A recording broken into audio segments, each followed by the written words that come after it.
അർബുദ രോഗബാധ വർദ്ധിച്ചു വരുന്നതിനിടെ തലസ്ഥാനത്ത് ക്യാൻസർ കോൺക്ലേവ് നടക്കും.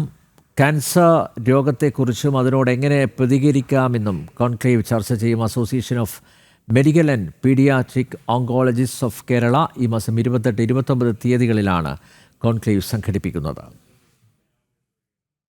Association of medical and paediatric oncologist of Kerala 2025 Kerala cancer കോൺക്ലേവിന് തലസ്ഥാനം വേദിയാവുകയാണ്. 2017 സ്ഥാപിതമായ ആംബോക് സംസ്ഥാനത്തെയും മികച്ച മെഡിക്കൽ പീഡിയാട്രിക് ഓങ്കോളജിസ്റ്റുകളുടെ ഒരു ശൃംഖലയിലൂടെ മെഡിക്കൽ മേഖലയിലെ പുരോഗതിക്കും സാമൂഹ്യ ഉത്തരവാദിത്തങ്ങൾ നിറവേറ്റുന്നതിനും പ്രവർത്തിക്കുന്ന സംഘമാണ്.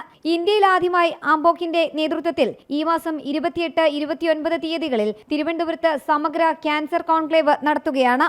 സാധാരണ ഒരു ക്യാൻസർ കോൺഫറൻസ് അല്ല, ഇതൊരു കോൺക്ലേവ് ആണ്. അപ്പോൾ കോൺക്ലേവ് കൊണ്ട് നമ്മൾ ഉദ്ദേശിക്കുന്നത് ക്യാൻസറിൻ്റെ അൺമെറ്റ് ഇഷ്യൂസ്, അപ്പോൾ ബാക്കിയുള്ള രോഗങ്ങളിൽ നിന്ന് ക്യാൻസറിന് വ്യത്യസ്തമാക്കുന്ന ഒത്തിരി ഘടകങ്ങളുണ്ട്. ഇപ്പോൾ ഒരു കാർഡിയാക് ഇഷ്യൂസോ ഒരു ന്യൂറോ ഇഷ്യൂസോ ഒരു ഗ്യാസ്ട്രോ ഇഷ്യൂസോ പോലെയല്ല ഒരു ക്യാൻസർ വരുമ്പോഴത്തേക്കിന് ഉണ്ടാകുന്ന ഒത്തിരി സമഗ്രമായിട്ടുള്ള വളരെയധികം ഇഷ്യൂസ് ഉണ്ട്. അത് നമുക്കറിയാം. അത് പലപ്പോഴും ആൾക്കാർ അഡ്രസ്സ് ചെയ്യാൻ ഭയക്കുന്നതോ വേണ്ട എന്ന് നമ്മൾ മാറ്റിവെക്കുന്നതായിട്ടുള്ള ഇഷ്യൂസാണ്.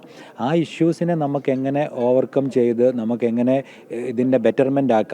ഓവർനൈറ്റ് എല്ലാം മാറ്റം വരുത്തുക എന്നുള്ളതല്ല, ഒരു സ്മോൾ ഇനീഷ്യേറ്റീവാണ് ഞങ്ങൾ ഇതിൻ്റെ അകത്തുനിന്ന് ഞങ്ങൾ എടുക്കുന്നത്. നമുക്കോ നമ്മുടെ വേണ്ടപ്പെട്ടവർക്കോ നമ്മുടെ സുഹൃത്തുക്കൾക്കോ ആർക്കെങ്കിലും വരുമ്പോൾ മാത്രമേ ഉള്ളൂ നമ്മളെ അസുഖത്തിൻ്റെ വ്യാപ്തി നമ്മൾ മനസ്സിലാക്കുന്നുള്ളൂ. അന്നേരമാണ് നമ്മളിത് ഇത്ര സീരിയസ് ആണല്ലോ നമ്മൾ പലപ്പോഴും അറിയുന്നുള്ളൂ. കേരളത്തിൽ വർദ്ധിച്ചു വരുന്ന ക്യാൻസർ രോഗത്തെക്കുറിച്ചും അതിനോട് എങ്ങനെ പ്രതികരിക്കാമെന്നും കോൺക്ലേവ് ചർച്ച ചെയ്യും. മേഖലയിലെ വിദഗ്ധരും പ്രഗത്ഭരുമടക്കം കോൺക്ലേവിന്റെ ഭാഗമാകും. ജനം, തിരുവനന്തപുരം.